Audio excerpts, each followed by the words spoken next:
मनुष्य योनि का भोग। एक गरीब ब्राह्मण यात्रा करते करते किसी नगर से गुजर रहा था। बड़े बड़े महलों को देखकर ब्राह्मण भिक्षा मांगने गया, किंतु उस नगर में किसी ने भी उसे 2 मुट्ठी अनाज नहीं दिया।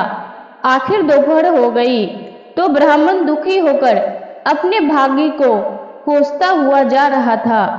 सोच रहा था, कैसा मेरा दुर्भाग्य है, इतने बड़े नगर में मुझे खाने के लिए 2 मुट्ठी अनाज तक नहीं मिला, रोटी बनाकर खाने के लिए 2 मुट्ठी आटा तक नहीं मिला।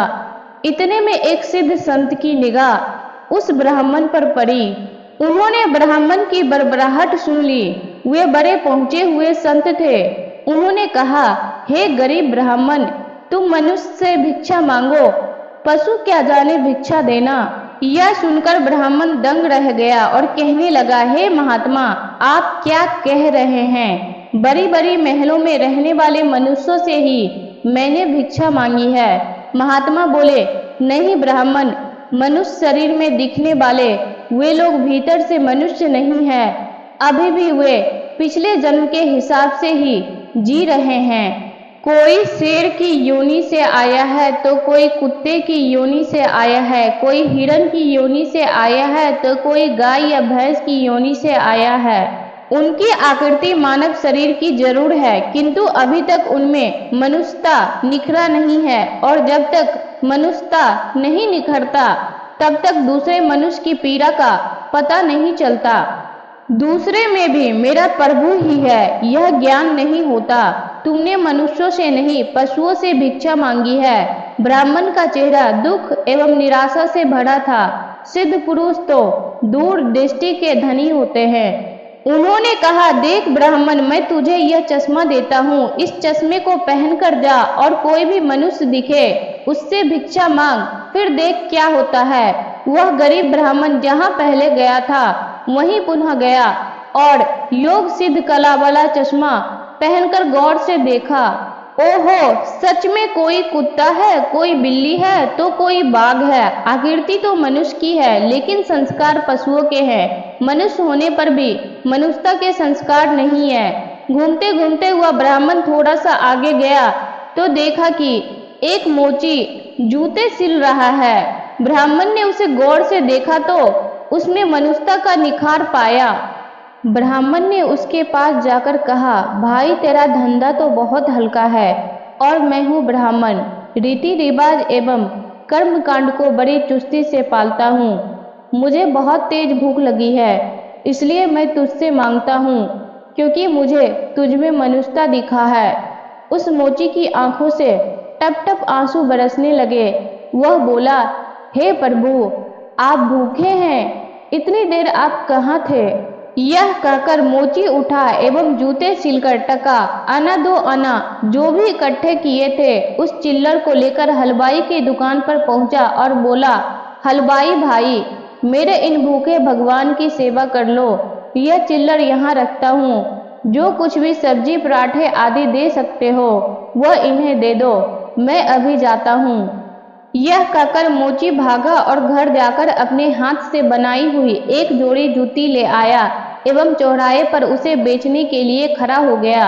उस राज्य का राजा जूतियों का बड़ा शौकीन था। उस दिन भी उसने कई तरह की जूतियां पहनी, किंतु किसी की बनावट उसे पसंद नहीं आई तो किसी का नाप नहीं आया। 2-4 बार प्रयत्न करने पर भी राजा को कोई पसंद नहीं आई तो राजा मंत्री से क्रोधित होकर बोला, अगर इस बार ढंग की जूती लाया तो जूती वाले को इनाम दूंगा, और नहीं लाया तो मंत्री के बच्चे तेरी खबर ले लूंगा। दैव योग से मंत्री की नजर इस मोची के रूप में खड़े असली मानव पर पड़ गई, जिसकी आंखों में कुछ प्रेम के भाव थे, चित्त में दया करुणा थी। ब्राह्मण के संग का थोड़ा रंग लगा था। मंत्री ने मोची से जूती ले ली एवं राजा के पास ले गया। राजा को वह जूती एकदम फिट आ गई, मानो वह जूती राजा की नाप की ही बनी थी। राजा ने कहा, ऐसी जूती तो मैं पहली बार ही पहन रहा हूँ, किस मोची ने बनाई है यह जूती? मंत्री बोला, हुजूर, यह मोची बाहर ही खड़ा है। मोची को बुलाया गया। उसको देखकर राजा की भी मानवता थोड़ी खिली। राजा ने कहा, जूती के तो 5 रुपये होते हैं, किंतु यह 5 रुपयों वाली नहीं है, 500 रुपयों वाली जूती है। जूती बनाने वाले को 500 और जूती के 500, कुल 1000 रुपये इसको दे दो। मोची बोला, राजा जी तनिक ठहरिए, यह जूती मेरी नहीं है, जिसकी है उसे मैं अभी ले आता हूँ। मोची जाकर विनय पूर्वक उस ब्राह्मण को राजा के पास ले आया एवं राजा से बोला, महाराज जी यह जूती इन्हीं की है। राजा को आश्चर्य हुआ, वह बोला, यह तो ब्राह्मण है, इसकी जूती कैसे हो सकती है। राजा ने ब्राह्मण से पूछा तो ब्राह्मण ने कहा, मैं तो ब्राह्मण हूँ, यात्रा करने निकला हूँ। राजा बोला, मोची जूती तो तुम बेच रहे थे, इस ब्राह्मण ने जूती कब खरीदी और कब बेची। मोची ने कहा, महाराज मैंने मन में ही संकल्प कर लिया था कि जूती की जो रकम आएगी वह इन ब्रह्मदेव की होगी। जब रकम इनकी है तो मैं इन रुपयों को कैसे ले सकता हूँ, इसलिए मैं इन्हें ले आया हूँ। न जाने किसी जन्म में मैंने दान करने का संकल्प किया होगा और मुकर गया हूँगा, तभी तो यह मोची का चोला मिला है। अब भी यदि मुकर जाऊं तो न जाने मेरी कैसी दुर्गति हो। इसलिए महाराज यह रुपये मेरे नहीं हुए, मेरे मन में आ गया था कि इस जूती की रकम इनके लिए होगी, फिर 5 रुपये मिलते तो भी इनके होते और 1000 मिल रहे हैं तो भी इनके ही हैं। हो सकता है मेरा मन बेईमान हो जाता, इसलिए मैंने रुपयों को नहीं छुआ और असली हकदार को ले आया। राजा ने आश्चर्यचकित होकर ब्राह्मण से पूछा, ब्राह्मण मोची से तुम्हारा परिचय कैसे हुआ। ब्राह्मण ने सारी आप बीती सुनाते हुए सिद्ध पुरुष के चश्मे वाली बात बताई और कहा कि महाराज आपके राज्य में पशुओं के दर्शन तो बहुत हुए, लेकिन मनुष्यता का अंश इन मोची भाई में ही नजर आया। राजा ने उत्सुकता से कहा, लाओ वह चश्मा जरा हम भी देखें। राजा ने चश्मा लाकर देखा तो कोई हिरन, कोई बंदर दिखा तो कोई रीछ। राजा दंग रह गया कि यह तो पशुओं का दरबार भरा पड़ा है। राजा ने सोचा, यह सब पशु है तो मैं कौन हूँ। उसने आईना मंगवाया और उसमें अपना चेहरा देखा तो शेर। राजा के आश्चर्य का ठिकाना न रहा, यह सारे जंगल के प्राणी और मैं जंगल का राजा शेर, यहाँ भी इनका राजा बना बैठा हूँ। राजा ने कहा, ब्राह्मण देव योगी महाराज का यह चश्मा तो बड़ा गजब का है, वे योगी महाराज कहाँ होंगे। ब्राह्मण ने कहा, वे तो कहीं चले गए, ऐसे महापुरुष कभी कभी ही और बड़ी कठिनाई से मिलते हैं। श्रद्धावान ही ऐसे महापुरुषों का लाभ उठा पाते हैं। ब्राह्मण ने आगे कहा, महाराज अब तो बिना चश्मे के भी मनुष्यता को परखा जा सकता है। व्यक्ति के व्यवहार को देखकर ही पता चल सकता है कि वह किस योनि से आया है।